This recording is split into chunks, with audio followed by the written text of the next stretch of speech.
Salut, moi j'ai avec moi un ancien producteur d'haricots secs, René Dupont. Première année, ça fait combien de temps? T'en fais-tu encore? Non, ça fait quelques années qu'on n'en fait plus. Là. Ça fait quelques années, vous en faites plus? Vous en avez fait pendant combien de temps? Ça fait 25 ans qu'on en faisait. 25 ans. C'est quoi qui t'a fait arrêter ça? La météo. La météo? Ouais. Comment ça?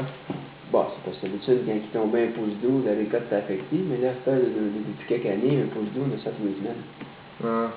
Puis il y a et tout que tu mets toujours, feuille après feuille, à un moment donné, c'est la maladie et tout, puis là, il faut faire des rotations, le terrain, à un moment donné, on décide de le laisser reposer un peu. Ouais, mais mettons, si tu le compares au soya, ça fait partie un peu de la même famille des légumineuses, fait que... Oui, c'est pour ça qu'on faisait pas de soya dans le temps. Ok, vous faisiez pas de soya, c'est-tu un peu ça qui vous a fait arrêter les bennes? Non, mais c'était pour ça qu'on faisait pas de soya, parce que les feuilles étaient plus payantes. Ok. Sauf que là, vu que les maladies, on avait du tout avec la maladie, puis le lendemain, on avait dû le avoir avec la météo, on a soigné au soya. Tu pouvais aller chercher jusqu'à combien la tonne avec l'haricot sec? Le meilleur qu'on a payé, c'est une tonne d'écart, à la fin. Puis ça payait combien la tonne? À ce temps-là, c'était 850 pièces la tonne. Ok, c'est quand même bon, sauf que Ouais, c'est ça. c'est plutôt le rendement, c'est 4 frères de soya, c'est environ 3, 2,8. Ah ouais, c'était mieux que le soya, mais c'était plus compliqué pas mal et tout, c'était plus grave. Fait que ça, c'est une plante qui aime vraiment pas l'eau. Non. Fait que c'est quoi, c'est mettons quand il y avait trop d'eau, elle avait tendance à moisir ou elle faisait... Ouais, la croissance n'est pas bonne quand ça tombe d'eau au début de la végétation. Puis en plus, c'est pas un mois de juillet qui mouille beaucoup, mais c'est l'humidité qui est beaucoup, puis là, la pourriture de sclérotinia se met là-dedans. Puis là, quand elle est là-dedans, il fallait que tu arroses beaucoup, puis là, c'était rendu et tout, là, c'était une autre raison et tout. Il y avait du renouvellant qu'on pouvait arroser pour la pourriture, puis là, t'avais plus le droit d'arroser ça ici. Puis là, c'était avec du lens, puis du lens, il fallait que tu arroses 3 fois en prévention, puis c'était pas aussi bon que le renouvellant. Fait que c'était un peu tout ça qu'on a décidé d'arrêter ça. Il y avait pas plus d'arrosage que dans le soya. Ah ben oui. Beaucoup plus, c'est Ouais. Puis, c'est ça. Puis, si tu le compares au soya, mettons, c'était-tu un peu les mêmes pratiques culturelles? Tu le semais-tu environ en même temps ou... Oui, c'était pas mal. Ben oui. C'était un petit peu. Il ne fallait pas que ça gèle pantoute. Le soya, ça peut geler. Parce que j'avais lu que les bines, ça, c'était vraiment sensible pour le gel. Oh, si tu le semais puis il faisait froid un peu, c'était fatal. Disons qu'on le sume quasiment en même temps que le soya parce qu'on le sume après le dédain, mais du soya, tu peux le sumer quasiment avant le dédain, ça marcherait pareil. Ouais, tu mettais beaucoup plus du TM, mais t'arriverais... Tandis que des fèves, oublie ça, si ça n'a pas une petite gelée, c'est fini. Ah ouais. Ouais. Puis j'avais aussi lu que l'été, pendant qu'il faisait trop chaud, il y avait des plants qui, comme il avortaient. Oui, qui séchaient quand ils sont en fleurs, puis il fait trop chaud. C'était un petit peu comme le soya, mais le soya est plus tough. Ouais, c'est ça, je pense que le monde y a mieux faire du soya parce que j'avais vu sur Internet que les bines, il n'y en a pas beaucoup, je pense qu'ils faisaient 2000 tonnes au Québec. Ouais, à peu près. Puis, ils disaient que c'était des plantes, c'était trop sensible pour les conditions ici, je veux dire. C'est plus. C'est une petite plante de jardin. Puis, une fois que tu l'as semé, c'est quoi après que tu as à faire environ pour jusqu'à la récolte? Complètement au soya? Ben non, juste les pratiques culturelles que tu as à faire. Ah, ben il y avait le sacleur à faire. Il faut ça 2 coups de sacleur. Le rosage au lumineux. Puis au lens, c'était rendu qu'il arrosé 2 fois. Puis tu arrosais juste préventif, puis après, quand que les... Quand c'était au renouvellant, on surveillait, puis quand on voyait qu'il y en avait un petit peu, là, t'arrosais, ça stoppait la maladie. Tandis qu'au laine, si tu attends d'en voir, il est trop tard, la maladie continue. OK. Donc, il fallait arroser en prévention, puis ça coûtait plus cher que le renouvellant. C'est ça. C'est ça. Puis après ça, pour le récolter... Ah, ben récolter, c'est beaucoup différent. Ça fait avec des couteaux, c'est des couteaux qui roulent dans la terre, qui mettent ça en ondin. Après ça, tu le fais sécher, tu laisses sécher une journée. Après ça, tu le bats avec une batteuse, avec un pick-up. C'est un peu comme du canola. Ouais, un peu comme ça. Tu le laisses sécher, tu le mets en ondin, puis tu viens récolter ça après. C'est ça. Puis pour la fertilisation, ça, c'est un peu sensible au soya, mettons... il n'y a pas besoin d'azote, à peu près. Tu t'en mets un peu au début quand tu le sèmes. Ben, du soya, on n'en met pas pantoute. C'est ça. Tandis que des fèves, on en mettait. On en mettait plus? Oui. OK, parce que le soya, lui, il va le chercher dans l'air, mettons, son azote, mais... Oui, mais le soya, il y a ses nodules lui-même qui fait son azote, tandis que les fèves n'en font pas. OK. Puis, à part ça, t'en connaissais-tu bien du monde qui faisait des bines aussi? Ou? Le coin, il n'y en a pas beaucoup. C'était plus vers Saint-Hyacinthe. Dans ce coin-ci, on était tout seul. Il y avait d'autres, là, mais Pas beaucoup, il n'y en a pas beaucoup qui faisaient ça. OK. Puis c'était quoi mise en marché? Tu allais vendre ça à qui? Ben, au début, on vendait aux cabanes à sucre, les fèves au lard. Après ça, on était jusqu'en Ontario, vendu ça en Ontario. Après ça, on a soigné, ça c'était à la fève blanche. Il passait-tu pas mal tout humain ou? Oh, Ouais. même été dans les magasins d'aliments naturels. Ah. Tu sais, les bio, là. Ah. Au bio pour 500, ça s'en allait pareil. Mais il arrivait-tu des fois qu'il était déclassé parce qu'il était trop crotté ou. Non, on s'arrangeait pour les faire quand c'était beau. Après ça, on a soigné, ça c'était les fèves au lard. Après ça, on a soigné au cranberry, fèves de couleur. Nous, on commercialisait ça ici, plus à Saint-Hyacinthe, qu'on vendait ça. OK. Puis ça se vendait tout de suite pas mal après la récolte? Oui, tout à l'école. Tout à la récolte, ça se vendait tout de suite? Ouais.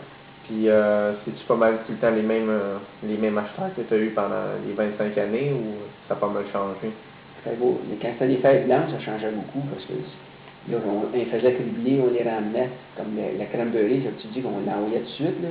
Les fèves blanches, là, on les gardait. On les faisait cribler, on les ramenait, on les empochait. Puis c'était plus de stock avec. Oh. Les cranberries, c'était tout de suite avec quand on partait. OK. Puis ça pour comment tu l'implantais dans ta rotation, tu faisais une fois tous les 5 ans environ ou? Oui, à peu près.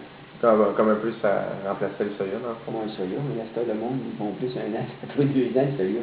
Oh, Ouais, mais tu sais, ça laisse pas assez de temps pour la maladie elle meurt dans le sol. C'est ça, un moment donné, mais ça se met, le soya. Oh, puis aussi, ce que je veux savoir, quand tu le semais, est-ce que tu semais ça sur du semi-direct ou tu faisais un travail conventionnel? Non, c'est conventionnel.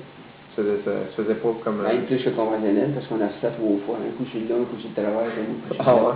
Puis même, on passait des fois un autre coup pour en arroser incorporé. OK. Ah oui, avant de. Ouais, c'était pas mal plus fancy que le soya. Ah, mais finalement. Le beau pas, moi, je me dirais que c'est fini, pas d'engrais pour rien.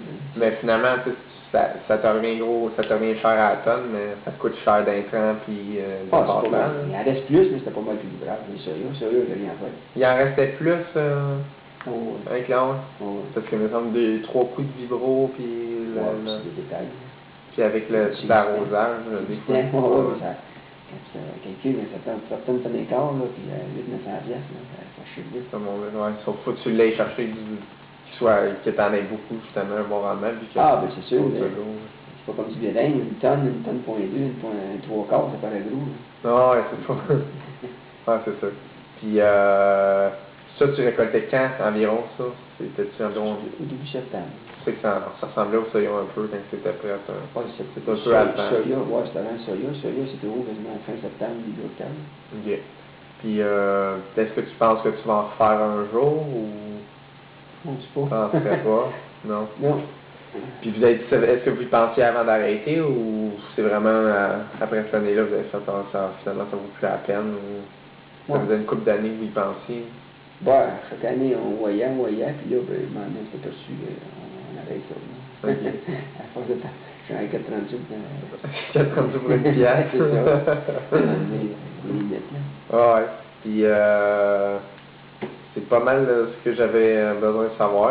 Coût de production, t'avais-tu déjà checké ça un peu à l'hectare, comment ça coûtait? À l'hectare, t'es rendu français. C'est pas l'arpent dans le temps des villes, ça le Ben, à l'arpent, tu le sais-tu un peu, tu t'en souviens ça un peu, ou? Regardez, par cœur. Je suis sûr que c'est ce qui sortait le plus, là, mais comparativement, c'est sûr que quand ça sortait, c'était mieux que n'importe quoi. C'était pas mal. Dans le fond, c'est pas mal la culture qui est la plus payante, on s'entend. Ouais, c'est ça, c'est quand le climat il était beau. Avant, tu manquais à remettre au cou. Parce que les dernières années, une année. Je trouve que le climat, c'est plus changeant. C'est certain, à moins que. Non, c'est vrai que la recherche, ils n'ont pas fait d'eau là-dessus, parce qu'il y a 25 ans, on se met de la SMV Taylor, puis on se met à cause de la SMV Taylor. Ils n'ont jamais changé de. C'est toujours la même fête. Je ne sais pas si ça a dégénéré. Je ne sais pas si ça a dégénéré ou c'est à cause de ça, mais c'est sûr qu'ils mouillent plus qu'ils mouillaient. Parce que il y a le nivelage, là, tu vois qu'il mouille plus que d'habitude. Pour l'année passée, on a nivelé toute l'année, mais d'habitude, on nivelait le même toute l'année. Tant que l'année passée, on a nivelé une journée. Avec des billes là, c'est sûr qu'il y avait. Ah, ça a été beau. L'été passé, ça a été beau pour avoir des billes. Ouais, l'année passée, ça a été bon. Ouais, ça, tu peux pas le prévoir non plus. On prend la chance de le prévoir. Puis tu semais ça avec quoi? Tu semais ça avec un. Même semeuse à maïs. Semoir à maïs. Non. C'était plus. Tu penses que tu ferais marcher avec un semoir céréal ou. Bon, c'est parce que ça mais c'est précis. Bah, Mm. c'est parce qu'il faut absolument le mettre au 30 pouces. Peut-être que ça ramène. C'est pas sa précision, c'est pour le suivre précis. Ça se fait-tu des cultivars au 15 pouces? Moi, j'ai jamais vu. Je sais qu'il y en a qui m'ont essayé pour le battre avec la chafou, là, comme du soya, mais... Faut la battre avec une Ouais, canne à sucre? je sais qu'il y en a qui ont essayé ça, mais Ah. ça n'a pas fait fureur. Ça n'a pas fait fureur. Non. Comment ça, les gousses étaient pas assez grosses ou? Ouais, puis c'est beau, puis il se cache plus, puis il faut que tu modifies ta batteuse, puis... Non, mais j'imagine aussi au 15 pouces, ils n'ont pas le temps de se faire un gros talage. Là. Les feuilles n'ont pas le temps de s'écarter au complet. Là. Ben, il faut juste... C'est qu'il y avait bien de la perte. Quand il battait avec sa fou, il y avait bien de la perte. Fait que, à un moment donné... Tu t'en perds plus que. Ouais. T'en mets plus en arrière que si c'était dans la benne. C'est ça. Puis, je pensais faire ça comme du soya, mais ça se fait pas de même. Non, puis ouais, c'est ça. Hein. Les cultivars, c'était quoi comme cultivar, t'en souviens-tu un peu? SND était là. Je pense que c'est le délégué. Puis est-ce que bon ben dans le fond c'est pas mal Parce que moi, t'as passé 15 minutes. c'est pas mal tout ce que j'avais à savoir là. Ouais. Fait que je te remercie bien gros. Puis on se reparle un jour. Comment ça allait?